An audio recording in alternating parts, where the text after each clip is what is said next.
During World War II, the United States Special War Problems Division arrested and illegally deported thousands of Latin Americans. The program was so secret that the public knows little about it to this day. My name is Heidi Gurcke Donald. My family came from Costa Rica. My father, Werner, was German, but he moved to Costa Rica when he was barely 20 in 1929. My mother, Star, was an American citizen. She met and married my father in 1936 and moved to San Jose. That's where my sister and I were born. During World War II, we, with thousands of other families in Latin America, got into a tremendously difficult situation thanks to the United States government. Prior to World War II, the State Department instituted a very secret program where they sent FBI agents into Latin America to make lists of people that they considered to be potentially dangerous if war were to break out.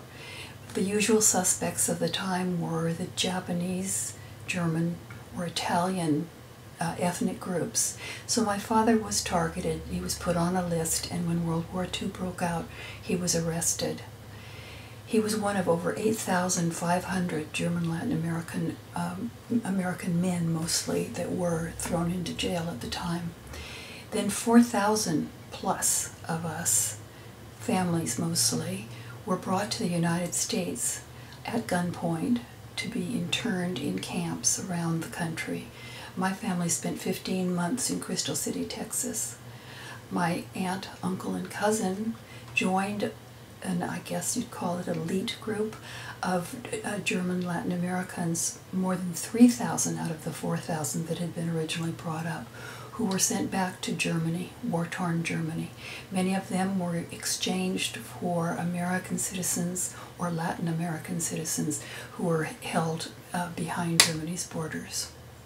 So this story, when I first started to think about it, I thought it was a story for just my children, perhaps my brother Carl, who was born after these events.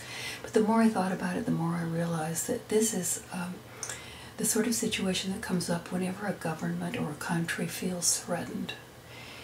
My family was imprisoned many, many years ago, but it's possible that your family could be imprisoned tomorrow. It's something to think about. The excerpt that I'm going to read is called Deportation. In mid-January 1943, the women and children were again rounded up and taken back to the German club, where we waited for another week under indescribable sanitary conditions, as my mother wrote later. No attempts had been made to clean since our last day. The pool, last used to rinse out diapers, was now a reeking, fermenting sewer. Many of the children, including Ingrid and me, had pink eye. Others began coughing and developed runny noses. Around January 20th, the women were told to get ready to leave. We were taken by bus to the railroad station, where we met the men and boarded a train. The trip took all night, purposely, so that as few people as possible would see us in transit. When we arrived in Punta Arenas, the Pacific port, the children were given canned milk straight out of the cans, the first nourishment provided since the trip began. Many children, already queasy from the trip, vomited it up immediately. A launch came and picked us up in groups, taking us out to a ship anchored some distance from shore. The ship was a U.S. Army transport, the Puebla. The men were separated from their families and housed down in the hold, and you were considered a man if you were 13 years of age or older.